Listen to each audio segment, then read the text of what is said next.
Halo Smart Viewers, welcome to Movie Freak. Hari ini masih bareng gue Bimo dan semoga kalian sehat selalu dan tetap memenuhi protokol-protokol kesehatan.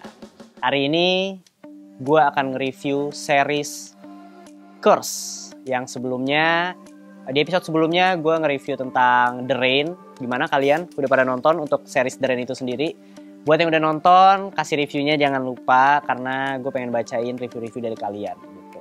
Dan untuk film Curse ini, film yang totalnya masih satu episode lagi, satu season.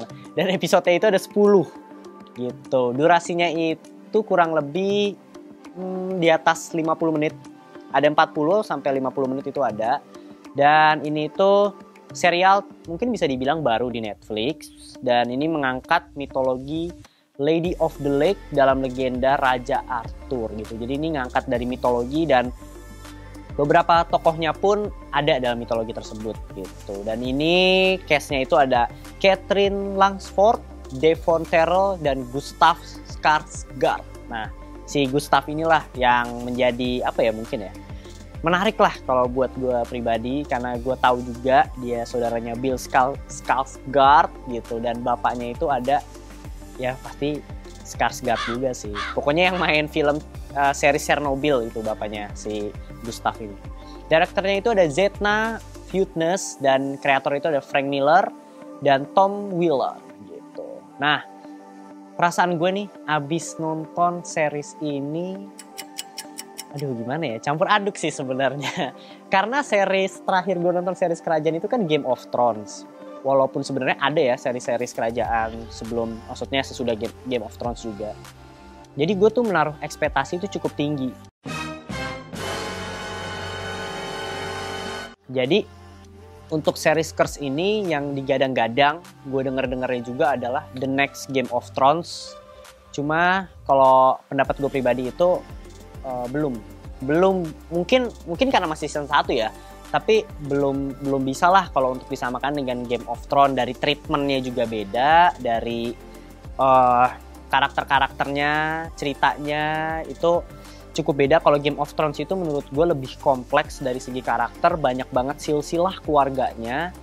Dan kalau untuk si Curse ini itu lebih simpel sih. Nah, sinopsisnya itu tentang si rakyat mungkin penyihir bisa gue bilang, penyihir bernama Nimue gitu yang akan dimusnahkan sama sekelompok orang gitu yang kalau di filmnya sih sekelompok orang berbaju merah gitulah yang ingin memusnahkan kaum si penyihir ini gitu, kaum Fae kalau nggak salah ya. Nah, di sinilah akhirnya konfliknya terjadi gitu, dimana si Nimue ini mencoba kabur. Awalnya dia kayak nggak mau nerima tentang siapa jati dirinya gitu, karena dia dibully, diapain lah karena dia seorang penyihir gitu loh. Tapi akhirnya lambat laun dia menerima untuk agar kaumnya ini nggak bisa dibilang nggak musnah lah gitu, karena benar-benar diburu abis-abisan gitu. Nah, di sini nih yang menurut gue cukup menariknya adalah sebenarnya karakter-karakternya itu sangat unik gitu. Karakter-karakternya itu kayak dari Merlin gitu loh. Merlin, ada si Nimue itu sendiri, ada Arthur gitu. Dia tuh punya karakteristik masing-masing tuh yang sangat bagus lah. Dan sayangnya tapi itu kurang dieksplor aja sih kalau menurut gue pribadi gitu. Dan beberapa karakter juga, dia melibatkan banyak karakter tapi beberapa karakternya itu sendiri nggak dimaksimalin, yang akhirnya menurut gue pribadi kayak sayang aja. Atau tapi gue nggak tahu ya, apa mungkin ini kan masih season 1 nih, akan ada season 2-nya yang mungkin dia akan dapat screen time atau slot lebih banyak di episode atau season berikutnya kayak gitu sih.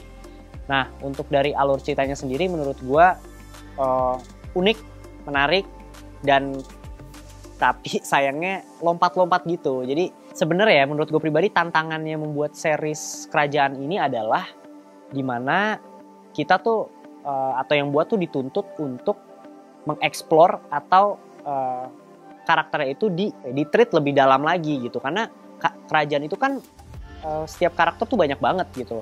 Keluarga A, keluarga B, keluarga C, keluarga D gitu. Dan di Curse ini pun kayak gitu. Cuma sayangnya Di sini hanya beberapa kerajaan aja, hanya beberapa karakter aja yang dieksplor lebih gitu. Sisanya mungkin kayak dikenalin biasa aja, tapi belum ketahuan juga perannya itu seperti apa.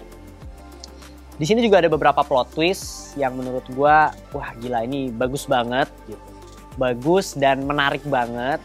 Aduh, gue pengen spoiler tapi nggak bisa karena plot twistnya itu cukup mempengaruhi cerita gitu. Kalian nonton aja sih. Ini salah satu yang menurut gue, kalau kalian suka sama series kerajaan, kalian suka nonton Lord of the Ring, kalian suka nonton Game of Thrones, wajib sih nonton Curse ini gitu. Dan kalau dari visual efeknya, ini sebenarnya sih gue nggak bisa banyak komen karena gue juga bukan experience di visual effect. Cuma kalau dari pendapat gue pribadi, untuk series kerajaan kayak gini, ini sih banyak banget visual effect yang dikeluarkan gitu loh. Cuma di film Curse ini mungkin kurang maksimal dari segi visual efeknya gitu. Padahal kan dia seorang penyihir gitu loh. Harusnya dia banyak menggunakan sihir-sihirnya dia. Tapi visual efeknya ini ada di beberapa scene yang menurut gue, bagus banget gitu loh. Ada di beberapa scene yang, lah kok kayak gini gitu loh. Itu sih, cuma gue ya masih so far sih nggak terlalu mempengaruhi cerita. Cuma kayak gitu aja sih. Kelihatannya rada kurang enak di mata aja. Dan untuk karakternya sendiri nih, balik lagi tadi ke karakter. Gue udah nyinggung karakter di awal ya. Kalau untuk karakternya sendiri, yang tadi gue bilang sangat-sangat menarik. Cuma yang kurangnya tadi aja sih, kurang dieksplor dan kurang dikasih porsi lebih banyak gitu. Sebenarnya ada beberapa karakter, mungkin gue sebutin aja ya. Karakter yang pertama itu adalah, gue lupa namanya, karakter yang dia biarawan tapi kayaknya itu akan antagonis gitu. Nah di situ tuh sebenarnya gue bingung sih peran dia tuh apa, karena di sini ada yang baik tiba-tiba jadi jahat, jadi baik lagi gitu, tapi di treatnya itu terlalu cepat gitu, jadi kayak tak gitu. Jadi kita yang nonton juga kayak gitu. Kayak gitu sih kalau untuk dari karakternya sendiri. Tapi secara keseluruhan gue suka banget, karena jujur series kerajaan itu jadi experience tersendiri. Ketika lu nonton, lu bisa ngelihat mungkin lu bisa ngerasain kayak, wih ternyata zaman kerajaan tuh kayak gini ya gitu. Oh ternyata kurang lebih gambarannya kayak gini ya, pakaiannya kayak gini ya. Nah pakaiannya juga menarik nih. Pakaiannya menurut gue di sini sangat-sangat bagus gitu loh. Dia melibatkan banyak orang, melibatkan banyak banget set tempat gitu loh. Tapi ya mungkin tadi sih sedikit minusnya mungkin buat gue pribadi, dia pakai tempatnya hanya di situ-situ aja. Padahal ada beberapa tempat yang pas menurut gue bagus banget gitu, tapi jarang banget digunain. Nah kalau dari gue pribadi sih kayak gitu. Untuk dari segi karakter, mungkin dari make up itu bagus, gue suka banget. Cuma tadi lah minusnya lebih ke kurang dieksplor, tempatnya itu aja, dan mungkin keluarganya juga kurang banget diberikan porsi lebih banyak. Nah untuk rating gue pribadi itu 6,5 untuk sekarang. Tapi gue nggak tahu nanti di season 2 mungkin bisa menjadi 7 atau 8, karena menurut gue ini salah satu series yang berpotensi banget untuk jadi bagus dan bisa memberikan plot twist berikutnya. Dari gue pribadi, buat kalian nih yang suka nonton series kerajaan itu, gue rekomendasiin 3 film atau 3 series lah, bisa disebut series nih. Mitologi itu ada The Witcher nih gue suka banget sama The Witcher. Season 2-nya lagi ongoing. Terus ada Viking, ada Ragnarok gitu. Nah buat kalian nih yang udah nonton Curse dan suka banget, kalian nonton The Witcher, Viking, dan Ragnarok. Gimana Smart Viewers yang udah nontonin sampai sekarang? Review untuk film Curse-nya ini, menurut kalian bagus apa enggak? Sependapat sama gue atau enggak? Gak apa-apa gak sependapat juga, karena setiap orang tuh reviewnya beda-beda. Dan sekali lagi thanks to lu nih udah melengkapi penampilan gue hari ini. Gue suka banget sama kemeja ini, terlihat lebih bercerah lah gue. Jangan lupa buat kalian like, comment, and subscribe Movie Freak. Sekali lagi ya, kalau ada rekomendasi film untuk di review, jangan lupa komen.